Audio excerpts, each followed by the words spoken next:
Now that we went over how important it is to have simplicity in your life, I want to give you 10 practical tips that you can implement today to get started. Okay, so I know this can sound daunting, but I want to give you some practical tools to implement a more simple lifestyle today in your life. I need this. So I'm so excited. So I think the first step is definitely being grateful that you have these things, right? You have these material possessions. So that is wonderful. I think let's start with that. Let's start with gratitude.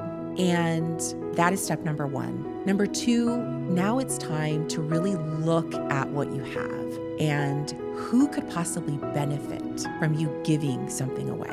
There might be someone who really needs it, or there might be someone who could really use it, right?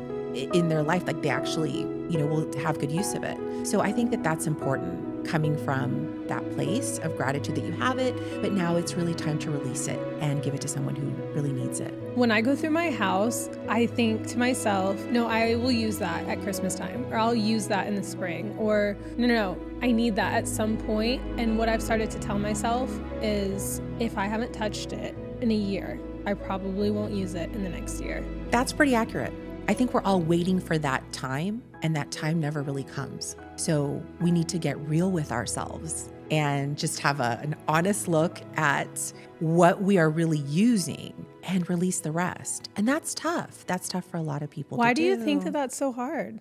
We are attached. We're attached to things, and everyone places value on certain items. It's really interesting. We all work hard for our things. So I think it's tough sometimes from that standpoint to go, I paid X amount of dollars for this and now I have to give it away or donate it, whatever. But that's the only way that you can really live a more free life is really getting rid of those things that you're not using because they're just taking up space. And your house is not a storage unit.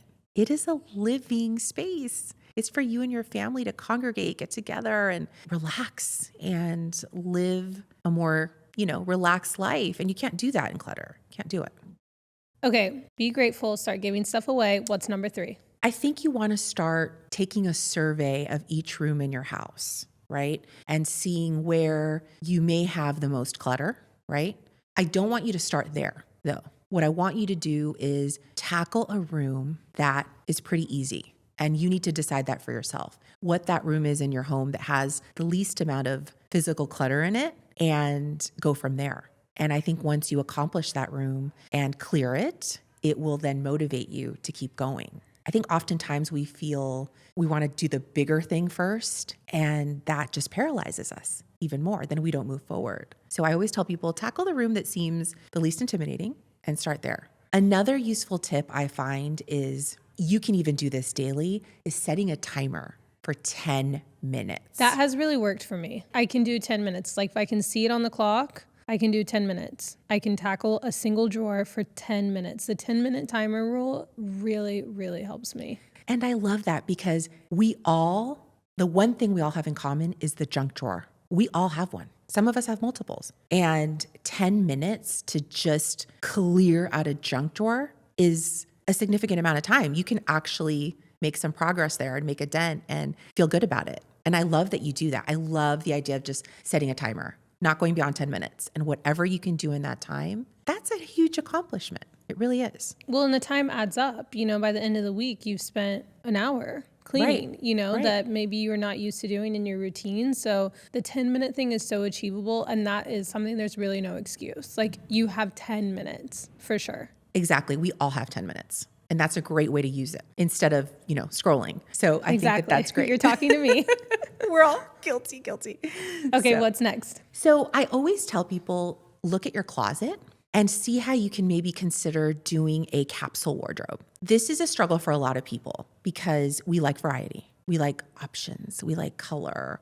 But I have found that a lot of people that decide to reduce their wardrobe to just a few simple colors, basic pieces, they move through the world faster. They get dressed faster. Things are just easier. And it's really interesting. Some people even start looking at them like, that's your signature look. If it's gray and black, it's gray and black. If it's black on black, if it's white and black, whatever it is, right? And I think people that really try to do that, they move through the world a lot quicker. they don't have many decisions to make because their wardrobe has pretty much been reduced to like really good basic pieces and high quality pieces. That is huge too for me. I've started investing in pieces that are higher quality, they last longer, they're neutral in color, they can go with anything. So that's really made my life a lot easier too. I just started implementing this into my life this year. I met this girl 3 years ago, and when I met her to when I saw her 6 months ago, she was a completely different person. Everything about her was elevated. And I asked her, how did you become such a different person? The way she carried herself was differently.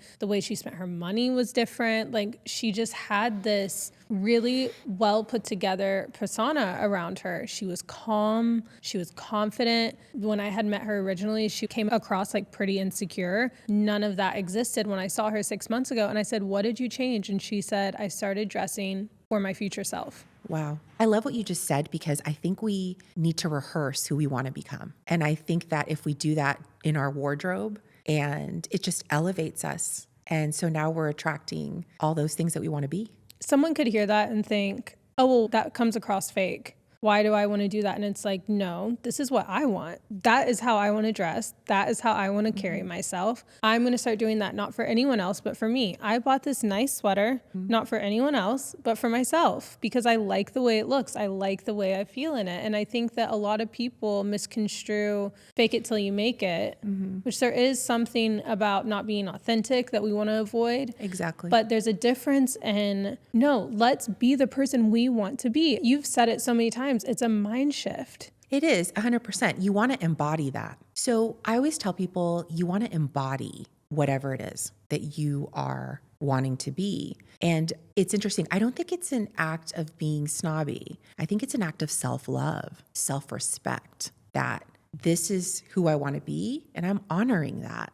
And when you go out into the world, you're attracting more of that. Think about your energy, what you put out there. If you're feeling really good about yourself in your wardrobe, in elevated pieces, what are you going to attract? The same. Like attracts like. That's what you're going to attract. And it's funny because I always tell people that I am the special occasion. Like every day is a special occasion. So why are we hiding our things and waiting to wear them when it's an event or a holiday? A random Tuesday is a special occasion. Like take out the nice sweater, the cashmere knit, take out the nice jeans, take out those things. And also invest in those pieces. Stop buying things that are not going to last long. That's where we get into the clutter problem. It's these 2-for-1 deals, special sales, inexpensive things and fabrics that just, they'll last 1 or 2 wears, right? Right. And you actually end up spending more money over time. You do.